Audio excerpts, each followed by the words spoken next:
उसको जो है वो कैंसिल कर दिया गया और वापस कॉल कर ली गई, रिकॉल किया उसको। वी हैव सेड कि दिस इज नॉट करेक्ट। हमने कहा था कि ये ठीक नहीं है। 2004 की जो पोस्ट है भाई, 18 साल से तो पेंडिंग होगी वो। अब उसको फिर दोबारा एडवर्टाइज करोगे, जो 18 साल से आप पोस्टें फिल नहीं कर पाए सिलेक्शन प्रोसेस के बीच में चलने, अब वो आपको लगता है कि पिछले आगे आने वाले 3 महीनों में कर लोगे, कैसे होगा?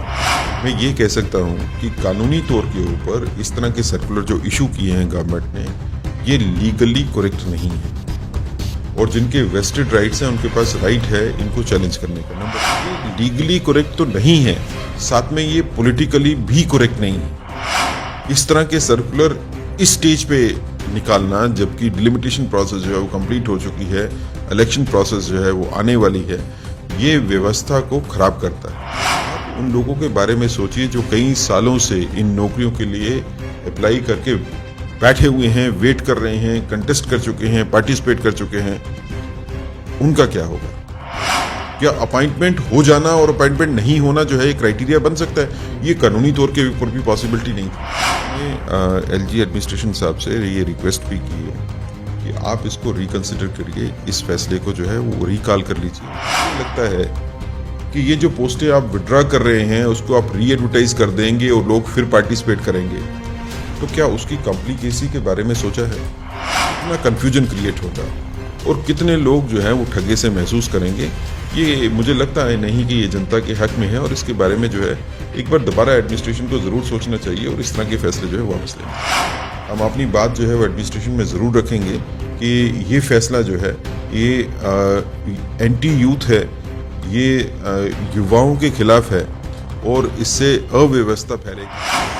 जम्मू कश्मीर सरकार का ये दावा है कि यहाँ की बेरोजगारी को दूर करने के लिए वो हर संभव प्रयास और कोशिश कर रहे हैं, लेकिन यहाँ की बेरोजगार युवा या फिर एस्पिरेंट्स की बात की जाए वो कुछ नाखफा साबित हो रहे हैं, क्योंकि जो ऑर्डर रिसेंटली हुए हैं वो उन्हें नागुजार साबित हो रहे हैं। इसी विषय पर चर्चा के लिए मेरे साथ मौजूद है बीजेपी के chief spokesperson advocate Sunil Sethi ji. Sir साहब, 2 ऑर्डर आ चुके हैं अभी तक और दोनों को लेकर खशुआत जो है वो आम एस्पिरेंट्स और अनएम्प्लॉयड यूथ के बीच में है। आप किस तरह से देखते हैं, क्या ये ऑर्डर्स जेन्युइन लगते हैं या इसमें कोई किस तरह की कमी खल रही है आपको? देखिए, भारतीय जनता पार्टी ने तो पहले ही इस पे अपनी राय व्यक्त की है कि ये जो सर्कुलर इशू हुआ था, जो कि स्टेट एडमिनिस्ट्रेटिव काउंसिल के फैसले के बाद हुआ, जिसमें सारी की सारी पोस्टें जो 2019 के पहले वाली जो रेफर्ड है उसको जो है वो कैंसिल कर दिया गया और वापस कॉल कर ली गई, रिकॉल किया उसको। वी हैव सेड कि दिस इज़ नॉट करेक्ट। हमने कहा था कि ये ठीक नहीं है, क्योंकि ये यूथ को अनरेस्ट की तरफ लेके जाएगा।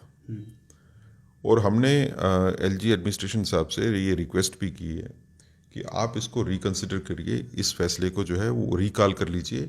ये फैसला किसी भी हद में जो है वो जनता की फेवर में नहीं है, और ख़ासकर जम्मू कश्मीर जैसे यूनियन टेरिटरी में जहाँ की एम्प्लॉयमेंट जो है वो कम है, पोस्टें रेफर्ड जो इफ़ेक्ट होंगी, जो 1000 से ज़्यादा पोस्टें जो है वो इफ़ेक्ट हो जाएंगी इस सर्कुलर की वजह से, और जिसके ऊपर जो है लाखों लोगों ने अप्लाई किया हुआ है, और वो लोग हैं जो वेट कर रहे हैं कई सालों से सिलेक्शन होने का या सिलेक्शन को फाइनल होने का, या अपॉइंटमेंट आर्डर्स जिनके कोर्ट्स में हैं, डिफ़िकल्टी में हैं, क्लियर होंगे उसके बाद जाएंगे, तो उन लोगों के साथ जो है ये बेइंसाफ़ी होगी। दे विल फील चीटेड, उनको ठगा हुआ लगेगा कि उनके साथ जो है इतने सालों के बाद में इंतज़ार के बाद जो है उनको इंसाफ नहीं मिला। तो हमने ये कहा था कि ये कोई अच्छा स्टेप नहीं है। ये कहना कि 2019 के बाद जो है क्योंकि डोमिसिलरी लॉ इशू हो गया तो इसलिए हम डोमिसाइल को बेस बना के नई एडवर्टीजमेंट इशू करेंगे। आप उन लोगों के बारे में सोचिए जो कई सालों से इन नौकरियों के लिए अप्लाई करके बैठे हुए हैं, वेट कर रहे हैं, कंटेस्ट कर चुके हैं, पार्टिसिपेट कर चुके हैं, उनका क्या होगा? और फिर इसका कोई बेस भी नहीं है, क्योंकि 2019 के बाद जो पुरानी वाली एडवर्टीजमेंट भी थी जिसके ऊपर एक्ट अपन हो गया, जो इस पे सिलेक्शन हो गई, अपॉइंटमेंट भी होगी, लोगों ने नौकरियां ज्वाइन कर दी, आपने उनको सेव कर लिया, तो वही प्रोसेस में तो उन्होंने पार्टिसिपेट किया था। जब उन्होंने पार्टिसिपेट कर लिया और उनकी अपॉइंटमेंट के बाद वो सेव हो जाते हैं, तो बाकी जिनकी अभी अपॉइंटमेंट नहीं हुई आप उनको डिस्टिंग्विश कैसे कर सकते हो? क्या अपॉइंटमेंट हो जाना और अपॉइंटमेंट नहीं होना जो है एक क्राइटेरिया बन सकता है? ये कानूनी तौर के ऊपर भी पॉसिबिलिटी नहीं थी। अब दूसरा सर्कुलर जो दूसरा जो है वो व्यक्तित्व आया है जो एडमिनिस्ट्रेशन की तरफ से, वो कंफ्यूजन को और ज्यादा बढ़ा देता है। वो कहता है कि जो पोस्टें हमने विड्रॉ की हैं हम उसको री एडवर्टाइज करेंगे, लेकिन उसमें वो क्लियर करता है कि जिसमें सिलेक्शन नहीं हुई है। तो अब ये जो सर्कुलर आया है, क्या ये स्टेट एडमिनिस्ट्रेटिव काउंसिलर के सर्कुलर को जो है वो सुपरसीड करता है? क्या एक स्पोक्स पर्सन स्टेट एडमिनिस्ट्रेशन का इतनी अथॉरिटी रखता है कि एडमिनिस्ट्रेटिव काउंसिल के सर्कुलर को या उसके फैसले को जो है वो सुपरसीड कर जाए? या एडमिनिस्ट्रेटिव काउंसिल ने दोबारा कोई फैसला किया है? ये क्लैरिटी भी नहीं है। अगर आपके नए सर्कुलर, नए स्पोक्स पर्सन के बयान के मुताबिक जो प्रेस में आया है उसके हिसाब से आपने सिलेक्शंस को सेव किया है, मतलब आप ये कहना चाहते हो कि वो केसेस जिसमें सिलेक्शन हो गई, अपॉइंटमेंट नहीं भी हुई, सिलेक्शन हो गई, वो सेव्ड रहेंगी। ये आपके पहले सर्कुलर में नहीं था। तो इसका मतलब है कि आपने अब फिर एक और नया क्राइटेरिया जो है वो सामने ले आए कि किसी केस में सिलेक्शन हो जाना और किसी केस में सिलेक्शन प्रोसेस में रहना, ये एक डिस्टिंग्विशिंग फैक्टर है।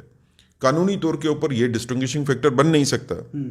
अगर 2019 से पहले कोई पोस्टें अप्लाई हुई हैं, किसी ने अप्लाई कर दिया, पोस्टें जो है वो रेफर हो गई या एडवर्टाइज हो गई, उस पर किसी ने अप्लाई कर दिया, चाहे वो पार्टिसिपेशन हुई या पार्टिसिपेशन नहीं हुई, अगर आप उसको डोमिसिलरी के बेस के ऊपर चेंज करना चाहते हो तो फिर आपको वो भी चेंज करना है जिसमें सिलेक्शन हुई है, वो भी चेंज करना है जिसमें सिलेक्शन पेंडिंग है, वो भी चेंज करना है जो अपॉइंटमेंट भी हुई है। Then you have to think about cancelling the appointments also. ये पॉसिबिलिटी नहीं है। तो ये जो नया आपकी स्टेट एडमिनिस्ट्रेशन की तरफ से जो स्पोक्स पर्सन जो उनके जो है उनका बयान आया है, अब मुझे लगता है कि इससे कंफ्यूजन जो है वो कम होने की बजाय जो है कंफ्यूजन बढ़ गया, नंबर एक। नंबर दो, अगर ये लगता है कि ये जो पोस्टें आप विड्रॉ कर रहे हैं उसको आप री एडवर्टाइज कर देंगे और लोग फिर पार्टिसिपेट करेंगे, तो क्या उसकी कॉम्प्लिकेसी के बारे में सोचा है? सपोज कोई पोस्ट जो है 2019 से पहले की एडवर्टाइज हो चुकी है, रेफर हुई, एडवर्टाइज हो गई, वो पिछले 7-8 साल से जो है हमारे यहाँ पर बड़ी टार्डी प्रोसेस है सिलेक्शन की, आपको पता है कि कितने साल लगते हैं, 7-8 साल से जो है वो प्रोसेस चल रही है, किसी स्टेज के ऊपर है, फाइनलाइज नहीं हुई। अब आप उन पोस्टों को विड्रॉ करेंगे और नई एडवर्टीजमेंट के ऊपर उनको डालेंगे, तो जिन आदमियों ने अप्लाई किया था वो तो सारे के सारे एवरेज हो चुके होंगे अभी तक, मोस्ट ऑफ देम। अगर आप उनको सेव करने की कोशिश करते हो कि आप उनकी अपर एज लिमिट जो है वो सेव करते हो, सिक्योर करते हो, उससे भी क्या फायदा होगा? क्योंकि वो तो एवरेज जो है वो 8 साल से हो चुके हैं और आपकी प्रोसेस ने फिर उतने साल लगाने हैं, आप जितना मर्जी जल्दी कर लो। तो इसका मतलब है एक आदमी जब नौकरी ज्वाइन करेगा तो उसके पास जो है वो 10 ही साल रहेंगे या 7-8 साल ही रहेंगे नौकरी करने के लिए। तो कोई जस्टिफिकेशन थी नहीं। मुझे लगता है कि इससे बेहतर था कि आप जितनी सिलेक्शन प्रोसेस जो है वो अंडरवे थी, ये डायरेक्शन देते कि इन सभी को जो है आप 3 महीने में कंक्लूड करो और जो फ्रेश एडवर्टीजमेंट्स होनी है उसके ऊपर जो है वो डोमिसिलरी का जो है वो प्रोविजन को अप्लाई कर दो। आप मुझे बताइए, गवर्नमेंट के पास आंकड़े हैं पूरे, कितने नए डोमिसिलरी सर्टिफिकेट्स बने हैं जो कि पीआरसी पहले नहीं थे? ये तो गवर्नमेंट के पास आंकड़े हैं। तो उसके हिसाब से जो आप नई पोस्टें क्रिएट कर रहे हैं उसमें you create a provision for them. लेकिन ऐसी डिसीजन मेकिंग प्रोसेस जिसमें कि लोगों के भले को अनदेखा किया जाए, जिसमें ये सोचा नहीं जाए कि इससे कितनी जो है वो व्यवस्था में प्रॉब्लम होगी, कितना कन्फ्यूजन क्रिएट होगा और कितने लोग जो है वो ठगे से महसूस करेंगे, ये मुझे लगता है नहीं कि ये जनता के हक में है। और इसके बारे में जो है एक बार दोबारा एडमिनिस्ट्रेशन को ज़रूर सोचना चाहिए और इस तरह के फैसले जो है वापस लेने चाहिए। उसमें मुश्किल ज़्यादा इसलिए भी हो सकती है क्योंकि उसमें तर्क दिया गया है कि 2004 से लेकर अभी तक की जितनी पोस्टें हैं उसमें वो भी शामिल है। तो यदि ये फैसला लिया जाता है तो लोग तो कोर्ट का दरवाजा भी खटखटाएंगे। इसने 2004 की जो पोस्ट है भाई 18 साल से तो पेंडिंग होगी वो, अब उसको फिर दोबारा एडवर्टाइज करोगे? जो 18 साल से आप पोस्टें फिल नहीं कर पाए सिलेक्शन प्रोसेस के बीच में चलने, अब वो आपको लगता है कि पिछले आगे आने वाले 3 महीनों में कर लोगे? कैसे होगा? और जिनके राइट्स वेस्टेड राइट्स हैं, जो सिलेक्शन नोटिस निकल गए या एडवर्टीजमेंट में भी जिन्होंने अप्लाई कर दिया, क्या वो अपने वेस्टेड राइट्स को ऐसे खत्म कर देंगे कि वो कोर्ट्स में नहीं जाएंगे? तो ये सोचना कि ये सारी की सारी जो है बगैर लिटिगेशन के बगैर डिस्प्यूट के हो जाएगा। तो जो लोग सफ़र कर रहे हैं, क्योंकि आप वरिष्ठ वकील भी है, वो यदि अपने आप को एक सजेशन लेना चाहते हैं कि कोर्ट के दरवाजे से वो करें या पॉलिटिकल लीडर्स को अप्रोच करें, तो उनके पास क्या रास्ते मौजूद हैं? मैं आपके साथ इंटरव्यू में ये तो नहीं कह सकता हूँ कि इसमें लीगल जो है वो ओपिनियंस क्या होंगी, that will be a different issue. लेकिन मैं चिंतित हूँ इस चीज़ के लिए। मैं ये कह सकता हूँ कि कानूनी तौर के ऊपर इस तरह के सर्कुलर जो इशू किए हैं गवर्नमेंट ने, ये लीगली करेक्ट नहीं है। और जिनके वेस्टेड राइट्स हैं उनके पास राइट है इनको चैलेंज करने का, नंबर एक। नंबर दो, ये लीगली करेक्ट तो नहीं है, साथ में ये पॉलिटिकली भी करेक्ट नहीं है। इस तरह के सर्कुलर इस स्टेज पे निकालना, जबकि डिलिमिटेशन प्रोसेस जो है वो कंप्लीट हो चुकी है, इलेक्शन प्रोसेस जो है वो आने वाली है, ये व्यवस्था को खराब करता है। तो politically also it is not correct.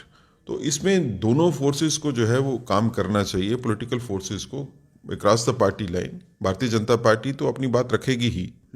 हम तो किसी भी इशू के ऊपर जनता के साथ ही खड़े रहते हैं और खड़े रहेंगे भी।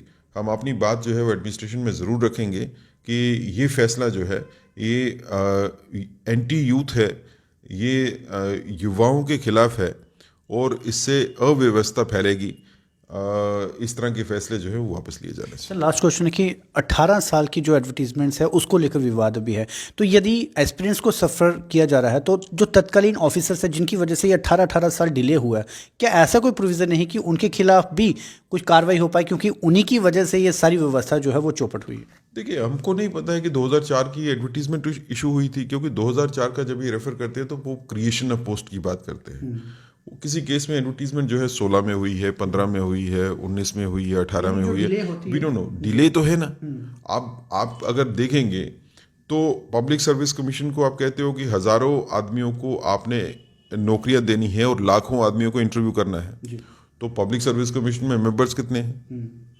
अब आपको 5-6 मेंबर्स को आप उम्मीद करते हो कि वो लाखों लोगों के इंटरव्यू करेंगे और हजारों आदमियों को नौकरियां देंगे 5-6 महीने में, पॉसिबिलिटी नहीं है। एसएसआरबी में कितने मेंबर्स हैं जो इंटरव्यूज लेंगे?